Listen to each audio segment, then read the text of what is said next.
महाराज किस प्रकार से मैया गंगा इस भूतल पर आई है। सुखदेव भगवान कहते हैं, राजन परीक्षित, अगर तुम्हें शाख्यान को सुनना चाहते हो तो मैं तुम्हें बड़े ही विस्तार रूप से सुनाऊंगा कि कैसे मां गंगा ने इस पृथ्वी पर आना हुआ है। हरिश्चंद्र के पुत्र हुए रोहित, रोहित के इसी वंश में आगे रोहित से हरित हुए हैं, हरित से चंप हुए हैं, चंप से सुदेव हुए हैं, सुदेव से विजय हुए हैं और विजय से वरुक हुए हैं और वरुक से वृक नामक राजा हुए हैं और महाराज वृक से राजा बाहुक हुए हैं, जिन बाहुक से शत्रुओं ने राज छीन लिया था। ये अपनी पत्नी को लेकर के जंगल में चले गए। अपनी पत्नी को लेकर जिस समय जंगल में गए तो महाराज बाहुक तो बुढ़ापे में थे, उनकी मौत हो जाती है। इनकी जो पत्नी थी वो गर्भ को धारण किए हुए थी।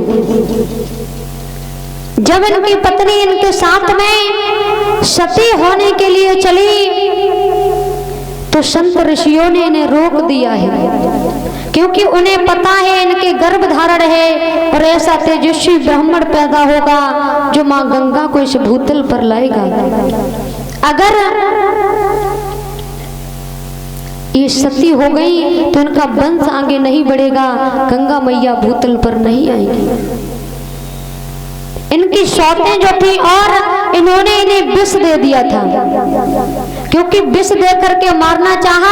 मेरे कोई पुत्र नहीं है और मेरी शौत के उधर से बेटा पैदा हो जाएगा, लेकिन विष का कोई प्रभाव उस बेटे पर नहीं पड़ा है।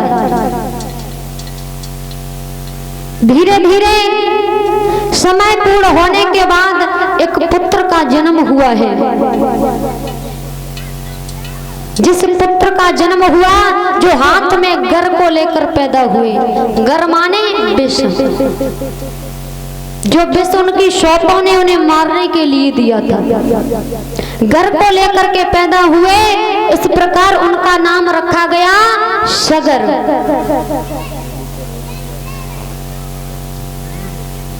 परीक्षित जी कहाँ चली गई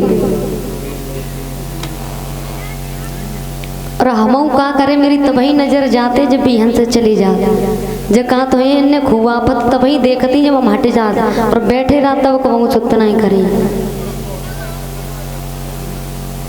तो भैया उनका नाम पड़ा है सगर। महाराज सगर जो थे इन्होंने एक बार अश्वमेघ यज्ञ किया है और उस अश्वमेघ यज्ञ में एक घोड़े को छोड़ा गया है। जो घोड़ा छोड़ा गया वो इंद्र ने उस घोड़े को चुरा लिया और महाराज कपिल मुनि के आश्रम में बांध दिया है। सगर ने जिस वक्त देखा अश्वमेघ यज्ञ कैसे पूर्ण होगा, घोड़े को किसी ने चुरा लिया है। इनकी दो पत्नियां हैं, सुमिति और केशनी। सुमिति से 60,000 पुत्र हुए हैं। सगर ने उस घोड़े को ढूंढने के लिए 60,000 पुत्रों से जवाब दिया है, बेटा जाओ, मेरा किसी ने घोड़ा चुरा लिया है, उस घोड़े को ढूंढ करके लाओ। 60,000 पुत्रों ने सारी पृथ्वी को छान डाला है, कहीं पर घोड़ा नजर नहीं आया है। जमीन को खोदने लगे हैं, खोदते खोदते जब नीचे पहुंचे हैं तो क्या देखा है कि कपिल मुनि का आश्रम है। महात्मा कपिल अपनी समाधि में लीन है। महात्मा कपिल जिस वक्त समाधि में लीन है, घोड़ा वहीं पर बंधा है। 60,000 पुत्रों ने देखा, इसका मतलब इसी ने मेरा घोड़ा चुराया है, ये मेरे घोड़े को चुराया, यही मेरे घोड़े को चुराने वाला मेरा चोर है। जैसे ही कपिल मुनि जैसे महात्मा का तिरस्कार किया है, कपिल मुनि ने जैसे ही अपने नेत्र खोले तो 60,000 पुत्र जल करके राख हो गए। 60,000 पुत्र वहीं पर मेरे भाई बंधुओं जल करके राख हो जाते हैं। इधर केसरी का पुत्र था असमंजस, असमंजस का पुत्र हुआ अंशुमान। अंशुमान को महाराज सगर ने कहा है, अंशुमान मेरे घोड़े को किसी ने चुरा लिया है और घोड़े के पीछे 60,000 बेटे भी चले गए, वापस लौट के नहीं आए और मेरा घोड़ा भी वापस लौट कर नहीं आ जाए। अंशुमान उस जमीन को खोदे हुए रास्ता से नीचे पहुंचे हैं तो क्या देखा, महात्मा कपिल बैठे हैं और घोड़ा वहीं पर बंधा हुआ है। बंधे हुए घोड़े को जब महात्मा कपिल ने देखा है, अंशुमान सोचने लगे हैं इसका मतलब हमें तो ये लग रहा है जो मेरे चाचा जले हुए थे ना वो सारे यहीं पर राख बने पड़े हैं। अंशुमान ने पहले भगवान के चरणों में प्रणाम किया है, प्रभु प्रभु मेरा घोड़ा आपके पास है और मेरे चाचा भी जले पड़े हैं। भगवान कपिल ने कहा है, अंशुमान तुम्हारा ये घोड़ा जो है वो घोड़ा तुम ले जाओ। अंशुमान बोले, प्रभु मैं घोड़ा तो ले जाऊंगा लेकिन जो हमारे चाचा जले हुए हैं इनका उद्धार कैसे होगा। भगवान कपिल ने कहा है, जाओ इनका उद्धार केवल गंगा जल से होगा। अब गंगा जल तो कहीं नहीं है।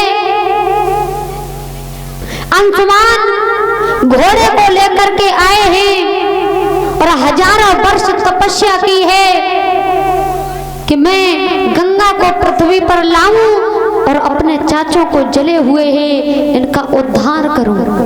लेकिन समय आने पर अंशुमान की भी मौत हो गई है। अंशुमान के पुत्र हुए हैं दिलीप।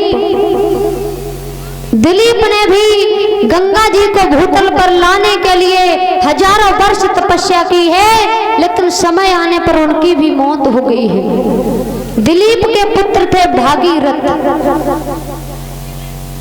भागीरथ ने जिस समय गंगा मैया की तपस्या की है, इतनी घोर तपस्या की कि गंगा जी प्रकट हो गई। जवाब दिया है, भागीरथ तुमने मेरी तपस्या की है, अब तो मैं तुम्हें वरदान देने के लिए आया हूँ।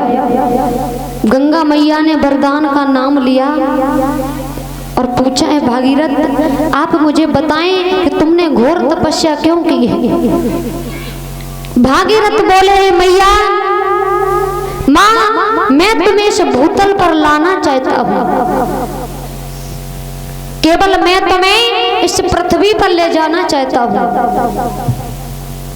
गंगा मैया ने जवाब दिया है, भागीरथ तुम मुझे पृथ्वी पर ले जाना तो चाहते हो लेकिन जब मैं पृथ्वी पर गिरूंगी तो मेरा बेग कोई धारण करने वाला हो, क्योंकि मैं इतनी तेज से नीचे गिरूंगी। मेरा बेग अगर किसी ने धारण नहीं किया तो मैं इस पृथ्वी को फोड़ करके रसातल में चली जाऊंगी।